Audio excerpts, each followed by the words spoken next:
E aí, pessoal, tudo bem com vocês? Hoje eu vou estar contando o caso da contaminação de Césio 137. Essa contaminação, ela foi considerada a maior contaminação do mundo e ela aconteceu aqui no Brasil, em Goiânia, que fica em Goiás. Mas antes de contar esse caso interessante, já vai deixando o seu curtir, inscreva-se no canal e compartilhe, isso é muito importante para me ajudar a atingir meus 1000 inscritos.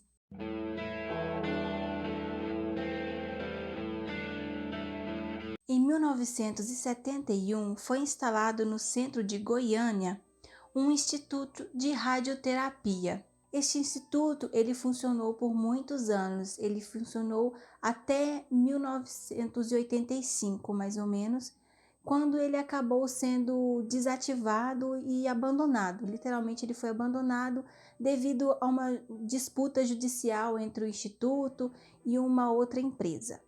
Então, esse instituto ele ficou abandonado, incluindo alguns aparelhos deste instituto. E nesse havia um aparelho de radioterapia que também foi abandonado, deixou lá, e a carcaça dele, depois dos anos, ele acabou se degradando, né? E ficou só a carcaça, basicamente, do aparelho. 2 anos depois, em 1987, no dia 13 de dezembro de 1987, dois rapazes estavam passeando por aqueles lados lá nas ruínas do instituto e eles acharam os restos daquele aparelho de radioterapia. Então eles olharam para aquilo, havia bastante ferro, bastante coisas assim que eles poderiam vender no ferro velho. Então eles pegaram toda aquela carcaça daquele equipamento e levaram para o ferro velho do seu Ivair Ferreira. Lá eles venderam esses restos para o seu Ivair, que imediatamente, junto com dois funcionários, eles começaram a desmontar aquele aparelho para ver o que servia para ser vendido, o que deveria ser descartado. Ao desmontar o aparelho, eles deram de cara com uma caixa, uma espécie de uma caixa, toda revestida de chumbo, ferro e chumbo. E dentro desta caixa, eles acharam uma espécie de uma cápsula. Dentro dessa cápsula havia um pó branco, muito parecido com sal de cozinha. Então, o seu Evaí, ele pegou aquele pó, ele percebeu que em locais assim com pouca luminosidade, locais mais escuros, esse pó ele emitia um brilho azulado muito bonito. Então, o seu Evaí, ele ficou muito impressionado com aquele brilho, ele achou aquele brilho muito lindo. Então, o que ele fez? Ele levou para casa para mostrar para a família. Chegando lá, ele mostrou para a esposa, que mostrou o brilho azul para a esposa, que teve um contato direto com o Césio. Ele mostrou também, levou para os familiares, mostrou para o irmão dele, o Ivo Ferreira, que por sua vez mostrou para a filhinha dele de 6 anos. Essa filhinha dele, ela tocou no Césio, tocou com a mãozinha no Césio, e mais tarde ela acabou ingerindo esse Césio quando ela foi comer um ovo com a mão que a mãe dela havia feito de jantar. Então, nisso foi se espalhando, né? O irmão deles mostrou para várias outras pessoas, as outras pessoas mostraram para outras pessoas aquele pó azul tão interessante que brilhava no escuro. Então, a contaminação ela foi assim generalizada. Muitas pessoas se contaminaram. Teve uma leve contaminação de radiação e outras tiveram uma contaminação mais forte. Então, poucas horas depois de ter distribuído aquele pó azul bonito, né? Algumas pessoas que tiveram contato mais direto, elas tiveram alguns sintomas como náuseas, tonturas, vômito, diarreia, coisas desse tipo e foram então procurar ajuda. Alguns foram na farmácia procurar remédios, outros foram ao hospital para saber o que estava acontecendo. E lá, como os médicos não sabiam o que estava acontecendo, eles acharam de início que era uma doença contagiosa. Então, eles trataram basicamente o sintoma. Eles isolaram aquelas pessoas que estavam com os sintomas e trataram apenas os sintomas porque eles não sabiam exatamente que doença que era. Foi só a esposa do Ivair, a Maria Gabriela, que disse que os sintomas eles haviam começado logo horas após o Ivair ter levado aquele pó diferente para casa e para os familiares. Então, a Maria Gabriela, junto com um funcionário do Ivair, né, do ferro velho do Ivair, eles pegaram na casa o pó brilhante e levaram para o centro de saúde. Só que acontece que eles deixaram o pó em cima da cadeira. As pessoas lá do centro de saúde não deram muita importância para aquilo, porque aquilo parecia um sal.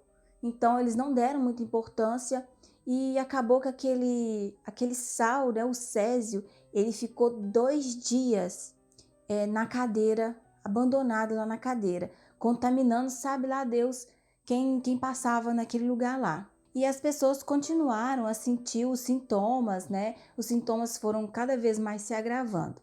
E quem de fato cantou a bola e descobriu o que estava acontecendo, que não era uma doença contagiosa, foi um físico chamado Walter Mendes Ferreira. Ele suspeitou, através dos sintomas que as pessoas estavam sentindo, que poderia ser uma contaminação por radiação.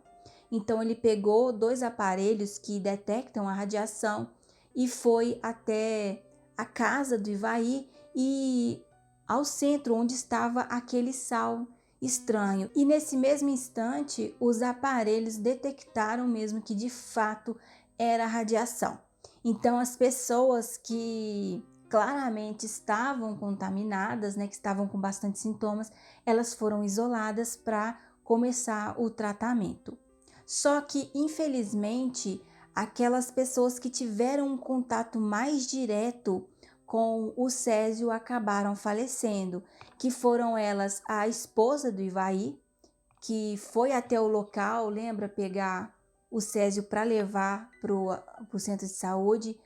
Os 2 empregados do Ivair que trabalharam também desmontando o aparelho para poder pegar as peças e acabaram descobrindo o pó, né, o césio. E infelizmente a filhinha do Ivo, irmã do Ivair, né, a Leide, de apenas 6 anos, aquela menininha que acabou ingerindo o césio enquanto ela comia o ovo.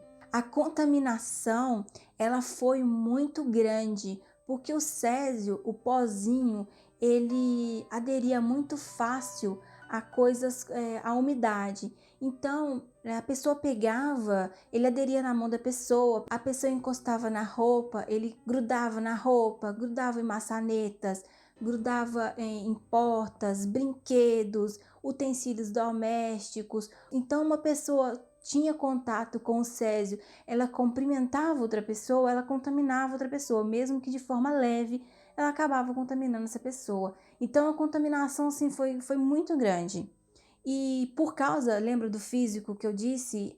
Não foi por causa deste físico que basicamente não aconteceu uma tragédia. Porque como ele descobriu que aquele pó ele era césio, né? Ele era radioativo, ele acabou impedindo uma tragédia, porque os bombeiros, um dos bombeiros, como ele não sabia do que se tratava aquele pó, e como o pó era muito parecido com sal, esse bombeiro ele ia descartar esse sal em um local de água corrente, por exemplo, uma pia, um tanque, e quase que ele faz isso. Então, se ele tivesse feito isso, se ele tivesse descartado isso, a contaminação teria sido absurda, porque iria contaminar toda a estrutura de água da cidade, sabe lá Deus para onde que ia. Então, esse físico, ele impediu uma catástrofe muito maior. Então, foi chamado para a cidadezinha o centro responsável por radiação, para poder conter a radiação, começou então a primeiro identificar as pessoas que haviam sido expostas. Então, essas pessoas, elas foram encaminhadas para o estádio, para a escola do estádio que tinha na cidade, para que ali elas fossem detectado quais pessoas haviam sido contaminadas e o nível de contaminação. Então foram feitos exames, as pessoas foram começando a ser descartadas e diagnosticadas se algumas haviam sido expostas ou não. Na época que estava acontecendo isso, que as pessoas foram transferidas para o estádio para serem diagnosticadas, o governo ele meio que abafou o fato da contaminação por radiação, porque eles tinham medo do pânico que isso causaria às pessoas. Então foi dito para as pessoas que estavam lá, para as pessoas que moravam na cidade, que havia acontecido um vazamento de gás. Então que elas não precisavam se preocupar, que havia sido só um vazamento de gás, porque eles tinham medo mesmo que causasse assim, um pânico muito grande nas pessoas. E tinha outro motivo também. A cidade ela estava sediando o GP de moto velocidade. Então havia muita gente e havia muitos turistas. E o governo não queria, o prefeito, né, ele não queria que aquilo vazasse e assustasse os turistas, né? Então foi, de uma certa forma, foi meio que acobertado aquela situação naquele momento. Só que depois aquilo ali vazou e todo mundo ficou sabendo. Depois que as pessoas descobriram que de fato era uma contaminação por radiação, porque não tinha como esconder. E como eu disse, pouco tempo depois, não teve como esconder, as pessoas ficaram sabendo que se tratava de uma contaminação por radiação, porque na cidade foram chamados equipes de limpeza especializada nesse tipo de contaminação. Então foi chegando caminhões, pessoas todas vestidas com aquelas roupas, né, de contaminação. E essas pessoas começaram a limpar toda a cidade. Vários aspiradores a vácuo, eles passaram aspiradores a vácuo em todas as casas, em todos os lugares, para poder extrair o pó radioativo, né, do césio. Para se ter uma ideia, até mesmo os telhados das casas foram aspirados. Alguns telhados eles tiveram que ser removidos das casas porque não tinha como aspirar. Então eles retiraram várias coisas, vários brinquedos, utensílios domésticos, móveis, fotos, todas essas coisas que detectavam que havia qualquer traço de contaminação. Essas coisas elas foram removidas. E todo esse lixo radioativo, ele somou cerca de 13.500 quilos. Foi coisa pra caramba. Eles tiveram que usar 14 contêineres para poder conter e guardar bem esse lixo. Esses contêineres eles foram totalmente lacrados. E para conter o lixo dentro dos contêineres, né, para guardar os contêineres, foi construído uma montanha artificial para poder conter todos esses contêineres. Então essa montanha ela foi criada, os contêineres eles foram colocados em volta desses contêineres. Foi colocado uma parede de cerca de 1 metro de concreto, mais uma camada de chumbo, e por cima foi jogado uma quantidade enorme de terra, fazendo assim como se fosse uma montanha mesmo artificial.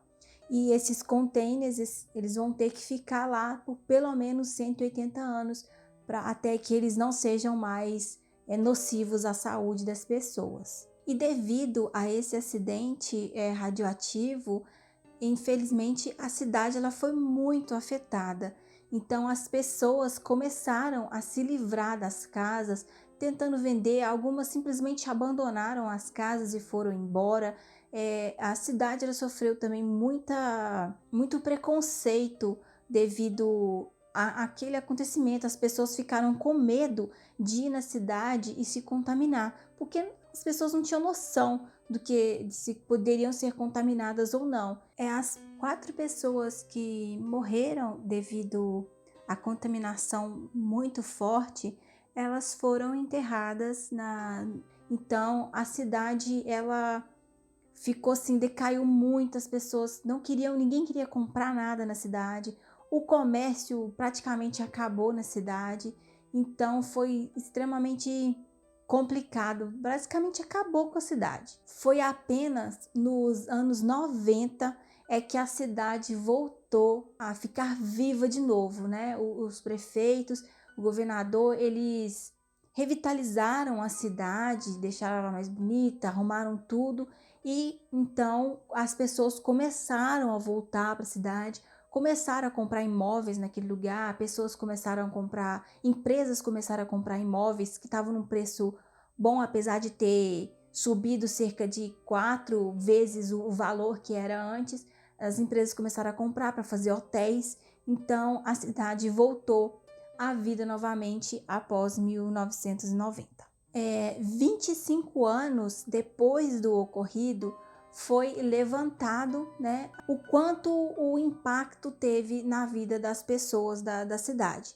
Então acredita-se que cerca de 45 pessoas tiveram uma contaminação mais grave, né? Essas pessoas ao longo dos anos elas desenvolveram câncer, desenvolveram outras doenças mais complicadas. Apesar da contaminação mais grave das 45 pessoas, apenas 4 pessoas morreram, que infelizmente foi a esposa do seu Ivair, os 2 funcionários dele e a filhinha do irmão do seu Ivair de 6 anos, a Leide. Estima-se também que cerca de 1.600 pessoas foram afetadas diretamente pela contaminação da radiação. Essas pessoas, elas desenvolveram algumas doenças por causa da radiação. Então, cerca de 1.600 pessoas foram afetadas de fato. O seu Evair, ele não morreu por causa da contaminação, ele recebeu tratamento e acabou não morrendo, mas devido à culpa que ele sentiu por ter espalhado o Césio 137, ele se tornou alcoólatra e ele desenvolveu um câncer por causa da contaminação e morreu 7 anos depois. O irmão dele, o Ivo, infelizmente também passou por uma depressão muito séria após perder a filhinha dele. Ele se tornou fumante, ele fumava muito, muito mesmo, e em 2003 ele faleceu de efizema pulmonar devido a fumar tanto, né? Então essa foi a história da contaminação do Césio 137 que ocorreu aqui no Brasil e foi considerado um dos maiores acidentes envolvendo radiação no mundo. Eu espero que você tenha gostado desse vídeo. Se você gostou, considere se inscrever no canal, curta, comente, compartilhe, ative o sininho de notificação, assim você vai ficar sabendo toda vez que um vídeo novo aparecer no YouTube. Um forte abraço e até a próxima!